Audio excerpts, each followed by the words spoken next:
morning and welcome to Vision in Action Live. Today we have a presentation on working your lifelong fulfillment plan and a discussion with Kelly Kellem, College Admissions and Funding Strategist. Welcome, Ms. Kellem. I'm Jim Boswell, your host and the author of Lifelong Fulfillment, Take Charge of Your Life. Today's presentation is on working your lifelong fulfillment plan, which covers your fulfillment plan using research, testing, experimentation, closed loop, continuous loop operations, and occasionally thinking outside the box.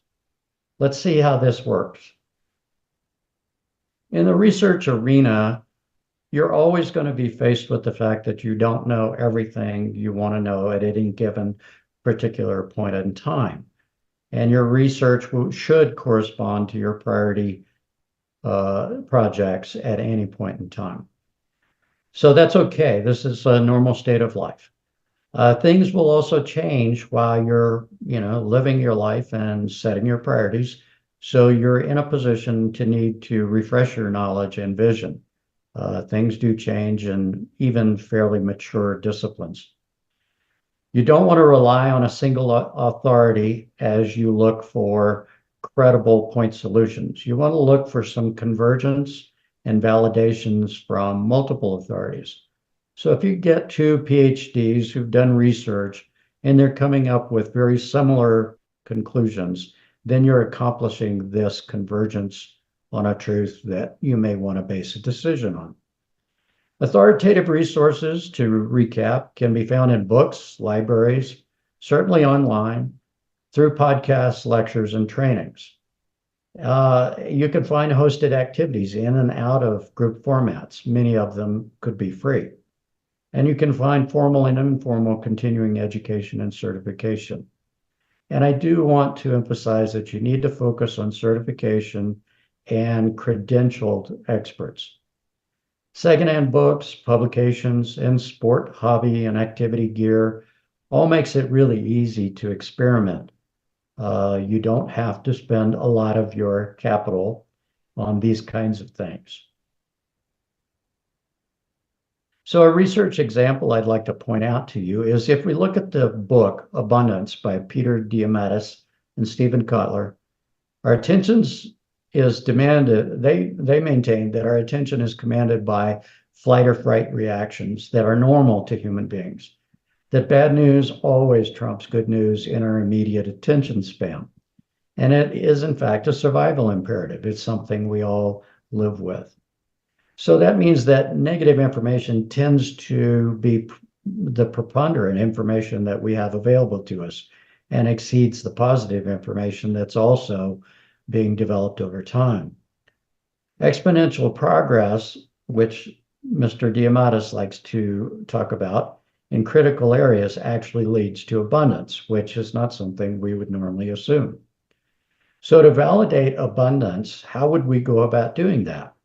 Well, we can do that by looking at Steven Pinker's talk on TED and Factfulness by Hans Rowling, where they really look at illiteracy, improvements in illiteracy, in poverty, in infant death from multiple resources.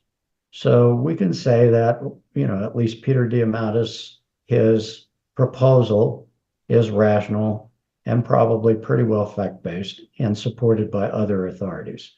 This is a good way to think of research on a personal basis. So if we're testing and experimenting, what does that mean? Well, once you've set your goals and you've set your action plan, you actually got to go out there and give it a try. One of the problems with giving a try is setting your expectations too high and getting emotionally involved in them. You need to kind of expect that you're going to do this and you're going to do it in whatever intrigues you. You might do it alone, you might do it in a group, you might do it with a friend. And how or else are you going to really know unless you go try these things? So let's say you go try.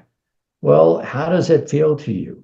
You don't want to let logic or prejudice discourage your experimentation or the results. You want to keep your expectations as realistic as possible and not get too attached initially to the results that you think you observe. Keep what works and discard what's left. The negative and neutral needs to go away. Otherwise, you'll be overwhelmed by the amount of things that are trying to compete for your attention.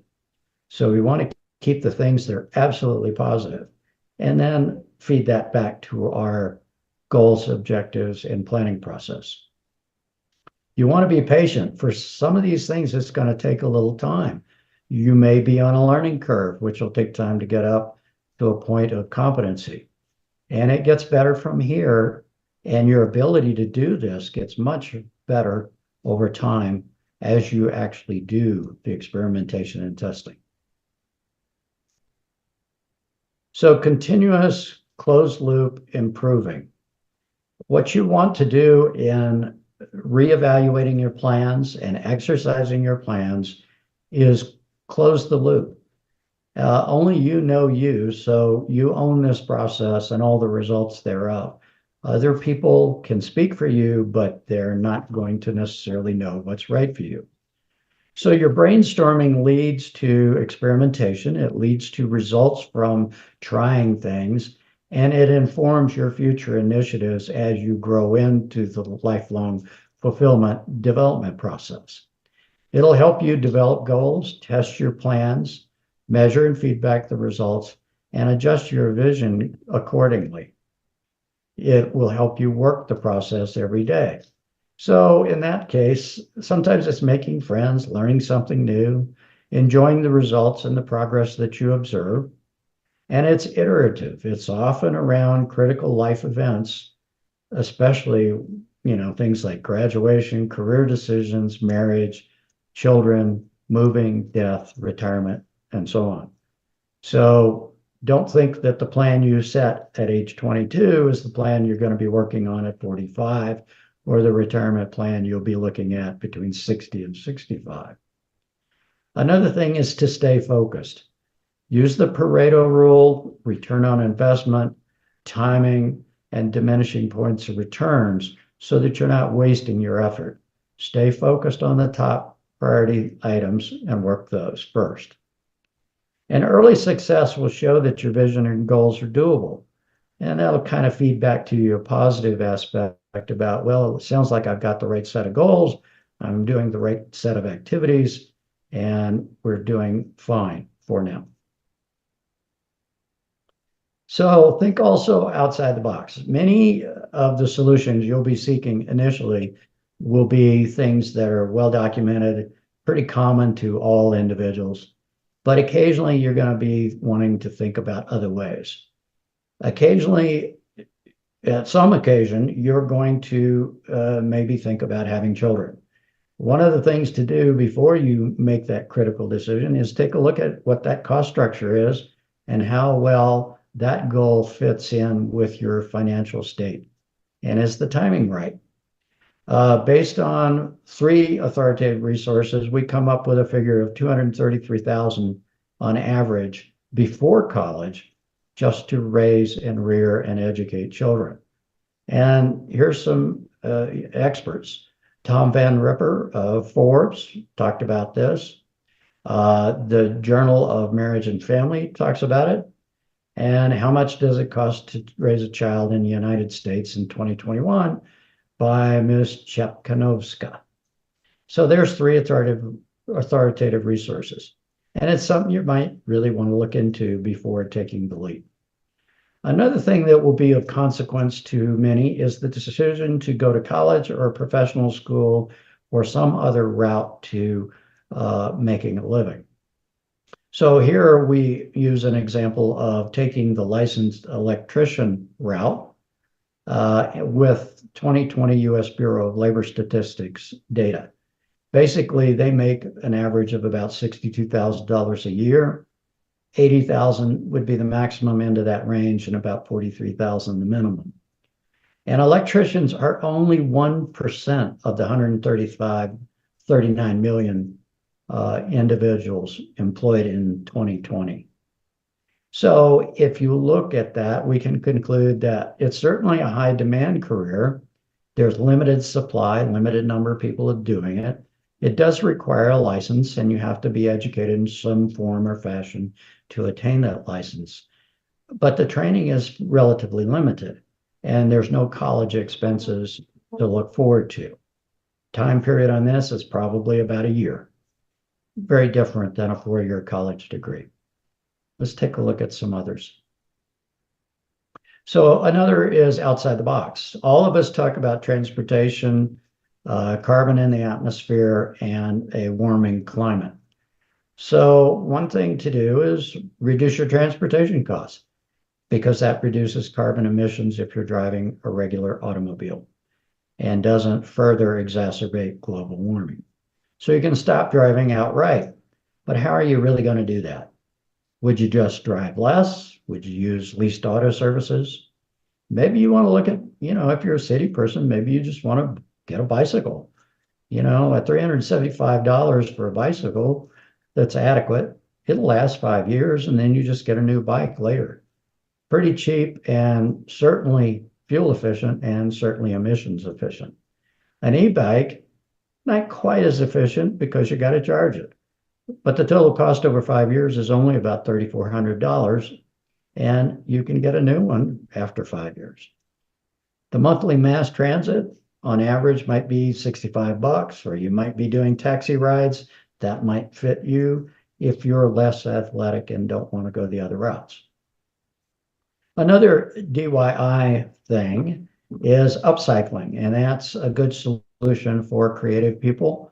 It's an interesting thing to look at. So go to upcyclethat.com if you're interested in pursuing that outside the box strategy. So to recap, you can do research, testing, experimenting, prioritizing, and out-of-the-box thinking.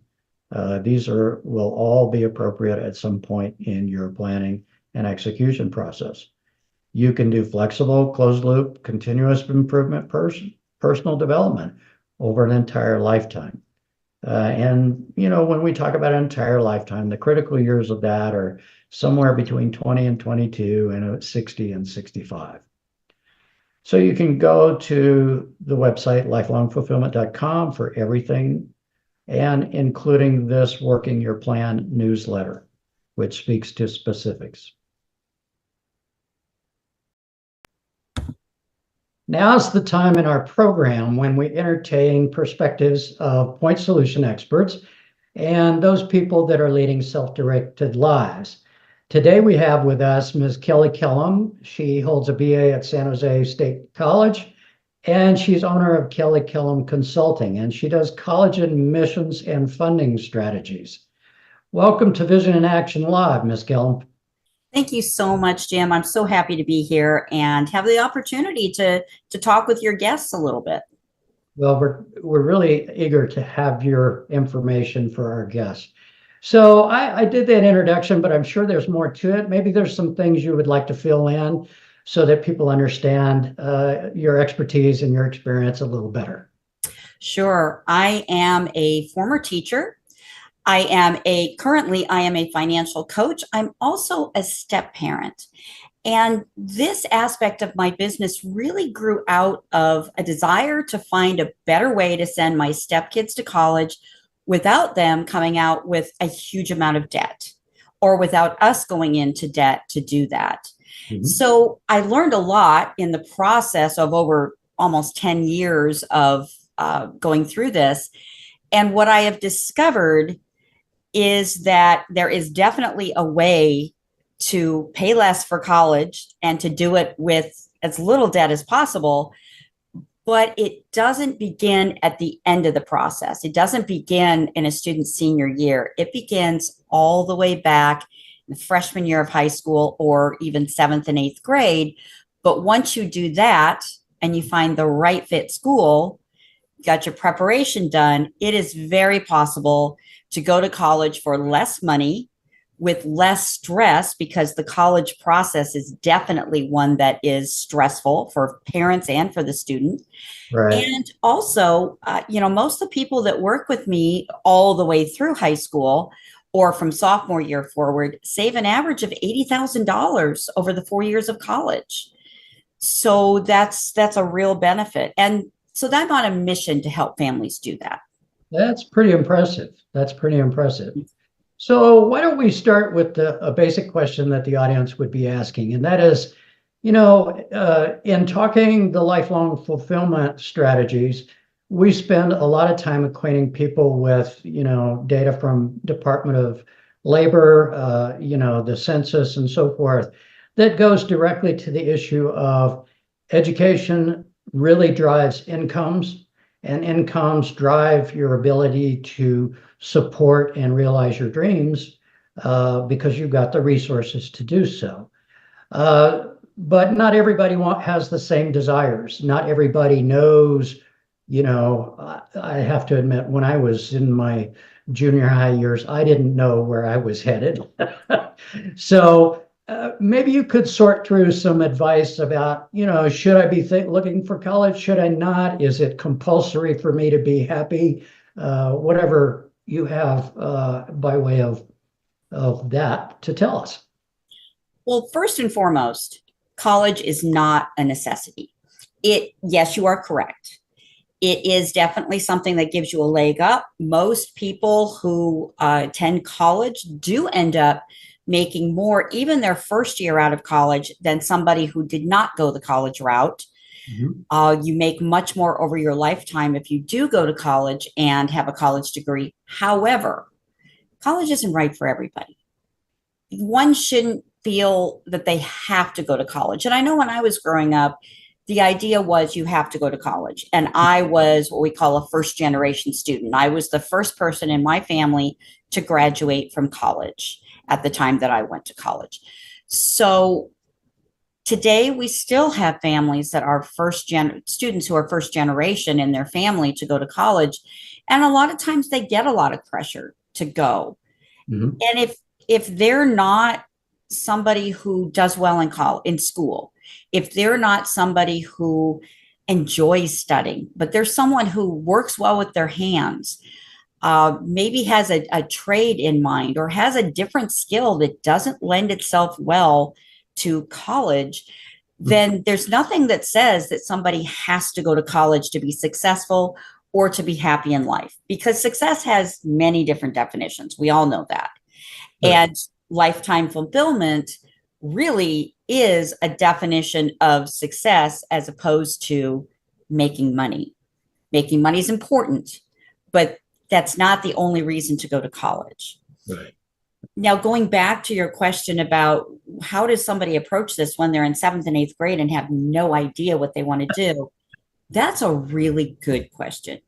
I didn't even know coming through my senior year of high school what I wanted to do. I think my freshman year of college, I was a little unclear about what I wanted to do when I grew up. But, someone in 7th and 8th grade has an idea of, do I even like school? Do I do well with math and science, or do I do better in language and English and history? That might give an indication of which path they're going to take once they do look at college. Right. So when I'm starting to work with a student in 7th or 8th grade, I'm saying, where are your core capabilities?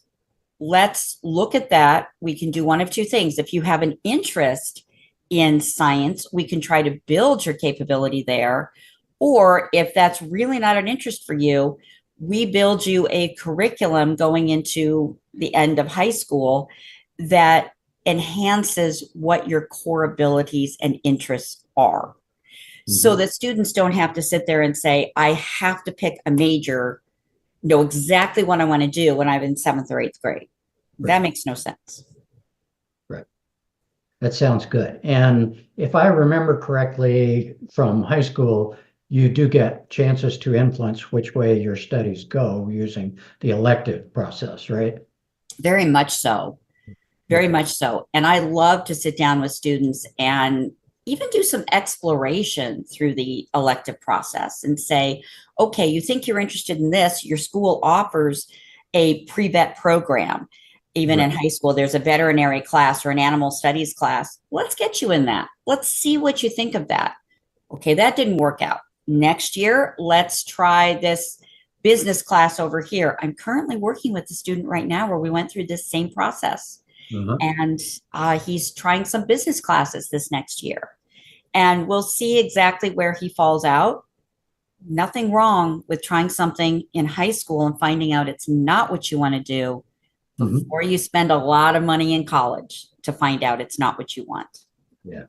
Okay. Well, let's assume we have somebody that's, a college candidate, shall we say. So what preparations are appropriate? How do you help them through applying, all the disciplines that you bring to bear? How does that go?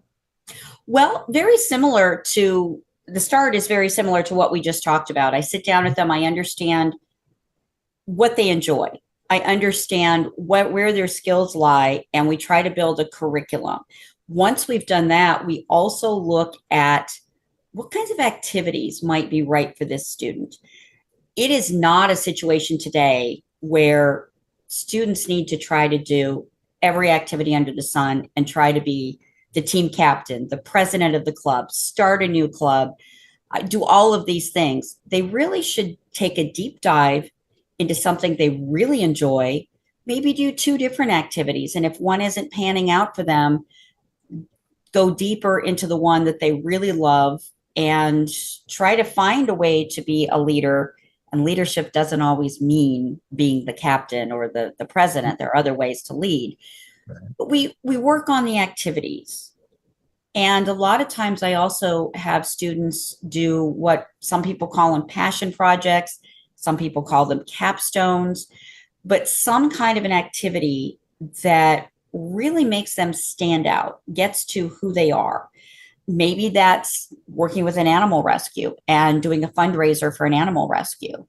Mhm. Maybe it is starting a nonprofit to help raise money for women overseas who have come through domestic violence situations.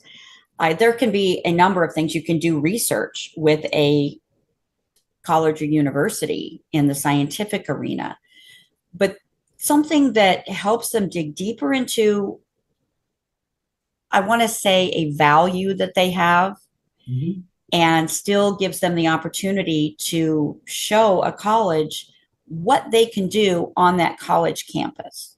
How could they take their skills and apply it to something that might enhance the college or enhance the community around them?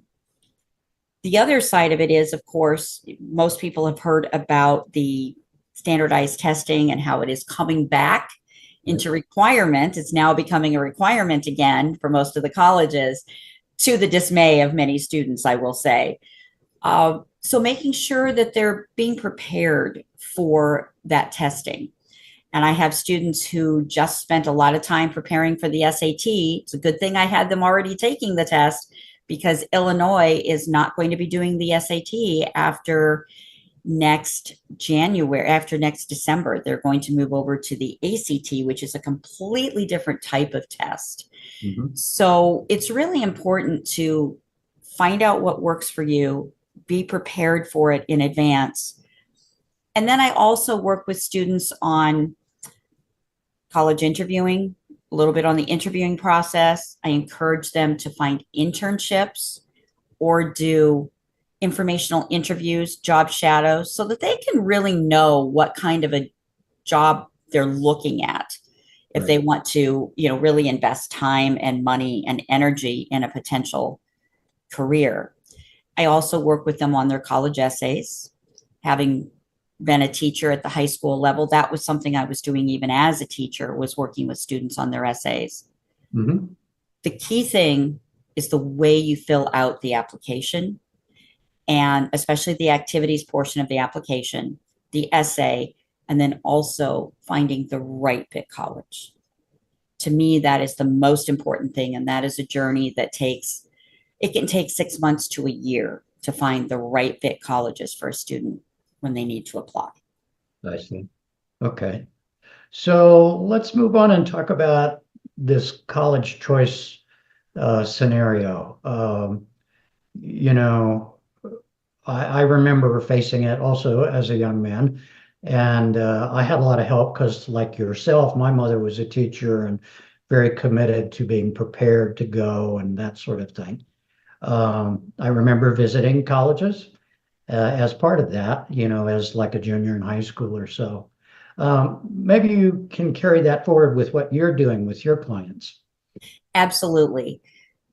I find that college fit is key not only for the student being successful and happy in college and not wanting to change schools in the middle of their college career, but also in saving money on college. And here's why. If you are the right fit for a college and that college is also the right fit for you, they are more likely to want to give you what we call merit money, merit scholarships, and other scholarships. They will find a way to make it attractive for you to go to their college. And that, of course, decreases the college bill in the long run.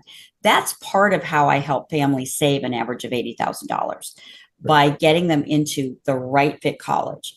To do that, I spend a lot of time with the student, really trying to understand who they are outside of school.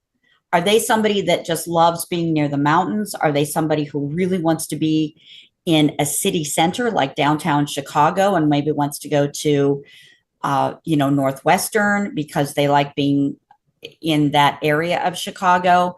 Or do they want to go to University of Colorado at Boulder because they are interested in some jobs that are in that area or are interested in being in that environment? So I get to understand the student. I also take a look at what they're interested in studying and which schools are the best in that particular major. A lot of times families want to choose the school and then worry about the major. And that's really backwards. You really Mhm. need to figure out what you're majoring in and what schools fit your personality, your learning style, and also have that major and will also work within your budget. So that's why I say it can take 6 months to a year looking at schools or just trying to understand. They go to a school that's not even one of the ones that they're thinking of, but they go to a nearby school and say, I really don't want a big school. I really want that one-on-one attention that you get from a smaller school. Right. Or I really want to go to a school where I can get a good internship in a medical area. So then we look for schools that are close to medical centers where they can get an internship and possibly get into a pre-med major or a medical school following college. So Mhm. those are some of the things that I look at. I really say it has to be a good fit for the student's personality, their learning style, and also their learning aptitude and their the family budget. And when I say learning aptitude, a lot of schools are requiring test scores and grades that are not even 4.0 grades, or they're requiring perfect test scores for SAT or ACT. Not everybody is going to succeed in a school that has that academic standard. So we, Right. we pick something that's right for the student. Right. Okay. So then we come to the all important people in this, and I imagine the parents, after they get over the shock of it all, become a pretty big component of this process. Maybe you can share some of that with the audience. Of course, the parents are really my clients because, and this is really a family thing. I work with their students, but I also work with them. And much as parents cannot, one can't succeed as a parent without the other. If you've got a two-person family, two-person parent unit, uh, I don't succeed completely without the parents and vice versa. Mhm. It is a dual process here. So I actually can take some of the stress off the parents by being the one to say, these are the deadlines. This is what you need to do and by when. And I can hold them accountable to that. But I do need the parents to support me in that. And I do need the parents to say, hey, have you gotten this project done for Kelly? Or wait a minute, I think Kelly said that you have a meeting right now. Are you prepared for that meeting? You're sitting in front of the TV. And that's happened a lot, by the way, where parents have had to remind kids that we had meetings. But the other thing is that picking the right school, understanding the budget, helping even pick a major is a team decision. That is not something that is done in a vacuum, especially when it comes to the money aspect of funding college. Right. Parents have to be part of that discussion, and that discussion should really take place early in the student's high school career. I can't tell you how difficult it is on the kids, the parents, and myself when a family comes to me and says, my student is dead set on this school. How can we get him or her into that school, and how are we going to pay for it? That conversation really needs to happen well before a student has started doing college visits. And that's part of where it's a team effort.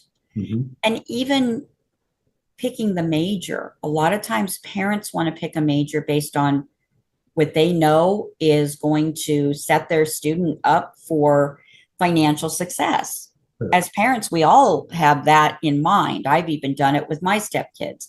However, we also have to factor in, is that something that your student even likes? I talked with a young lady 2 days ago who went all the way through college as an accounting major, did not like it, did it because it was something that another family member had done. And she thought, well, that's a good way to make money. It seems like a good job. Didn't like it and changed careers entirely midway through college, but she was still getting this accounting degree. And now she's in financial services, but has nothing to do with her accounting degree. Right. Right. And I guess that does happen where even with the best laid plans, things happen and people change their minds. Well, that's true. We do want to set them up for success going into college, but the reality is that something like 60%, I think is the latest figure, of students change their major in college. Now, if we do that, if we do everything the right way, they're just changing their major, say within the business realm, they go from accounting to a finance major, or they go from accounting to a business management major. Mm-hmm. That's the ideal thing. However, when you have somebody go from, I want to be a doctor, to, I really think I want to be a teacher, that's huge. That's a huge change. And sometimes it does mean changing schools as well. And that's extremely costly. Right. Okay. So what are the things that families need to be leery of in terms of things that, deadlines seem to be a part of this pretty prominently, but what other mistakes are possible that they really need to be aware of and to try and avoid? Well, we already talked about starting too late. It really needs to be something that is started no later than the beginning of the sophomore year of high school. Better to start in 7th or 8th grade, because then the student is taking the right classes to get into the more advanced classes in high school, if that's something that they have the aptitude to do and the desire to do. But a lot of times parents get into and students get into high school and don't really look at that until the junior year of high school. They don't think about what classes are needed. Right. And I will be honest, I love college counselors. I love the high school college counselors. They are so overwhelmed. They can't take the time to really go through all of this with the students. They sit down with the kids and say, hey, what do you think you want to do? They don't do it quite that abruptly, but there is an over-reliance on the high school counselor to get them through the college program and to tell them what they really need to know. And these college counselors are not in a position to do that for every student. The national average right now is that each college counselor has between 450 and 500 students that they have to try to serve. And there's a lot more to their job description than just prepping them for college. So really an over-reliance on the high school is a big one, a real big one. That along with not starting early enough. The other I mentioned is talking about budget and talking about what kind of college to go to long before the student starts visiting colleges. Right. And then the other thing, and I'm finding this to be the biggest issue right now, is that we as parents think we know what it takes to get into college, especially if we went to college or went to a well respected university. The Mhm. reality is that has all changed Oh, big time. yeah. And I learned that with my first stepdaughter. She was going to go to Purdue, and we were looking at some other options to bring the cost down. And really, her going to Purdue was the most cost effective option she had at the time. And I learned some do's and don'ts. So, understanding that things have really changed and that the parents really, at this point, do need some outside guidance because between the testing and those schools that are still test optional, which ones do you tell the test for? Which Right. ones do you not really reveal the test for? Why do you want to look at certain majors today?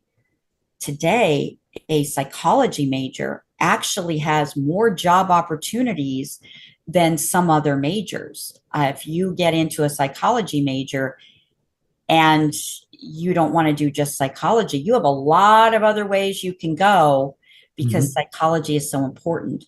But if Right. you're a finance major, you may be a little locked in terms of being able to use your skills and your degree. Right. So parents understanding that is really important, and also understanding how to fund college. Right. Yeah. So, obviously scholarships, obviously family money, things like that, gifts, whatever, uh, help to get these kids through college and graduated. Do many of them consider, working as part of that along the way? Do they get forced into that? I think many are forced into it. The good news is that colleges do offer many students the opportunity to work on campus, whether Mhm. it be work study, where they can actually put their wages toward their college tuition, or they can keep that money as their pocket money because there's always something that comes up that kids need, uh, or a late night snack, whatever it is. But I do find that many students have to work either during college or work full time in the summers between semesters. Right. I do also see a lot of students who are taking out student loans, and the good news is that the student loan allotment has changed. You're only allowed to take out between about $28,000 as a student. I think it's a little higher than that. Well, I know it's a little higher than that as a graduate student, Right. but they're not allowing students to take out $150,000 worth of student loans through the federal government. Right. There are still private loans, but most students have to get a cosigner for that. Right. I do see a lot of families who think that the student loans are going to be forgiven long term. And as both a consultant and as a financial coach, I really think we need to be cautious about believing that that is going to be the long term hope at this point. At the moment, student loan forgiveness is having some challenges through the Supreme Court. So I think we need to plan that whatever loans are taken out are going to have to be paid for by the student or by the parent. And then if things change, so much the better. But we need to plan worst case scenario. I'm currently talking with a family that is planning to take out $250,000 for their student to go to a college, and they have nothing to put into that at the moment. So I'm really cautious about people taking out large loans, knowing that the their monthly payment on that is probably going to be about $2,500. Yeah. Yeah. That's tough. Yes. That's for sure tough. Okay. Well, this is really intriguing, and I'm glad you're out there doing this for the public at large. I think we need more of this, as you indicate. Are there any wrap-up comments you'd like to make, or any tie-ins to lifelong fulfillment, which I think we've introduced to you, that you'd like to offer to the audience? Well, I do, one of the obvious things with lifelong fulfillment is education is part of it, or it can be part of it, Mhm. but it also involves a lot of uh, things from your personal enjoyment. And I think I mentioned already that yes, lifelong fulfillment is a lot more than just the standard definition of success that means making money. That's important. But lifelong fulfillment brings to it a whole bunch of components, Mhm. and there has to be a balance there. As for things that I can offer the audience in terms of wrap up on what I do want to encourage families to reach out to people, not just people who've had students go to college, but reach out to people who have a lot of knowledge of the behind the scenes, what happens when a student submits an application, what happens during that process, what Yeah. happens during the financial aid process and determination of who gets how much money and from where, whether it be myself or someone else. That kind of a conversation is definitely helpful. I do offer a lot of free webinars. I offer a free consultation, even if all I do is set somebody on the right track. And I think that's super important for families to be willing to reach out to someone with that type of knowledge. Okay.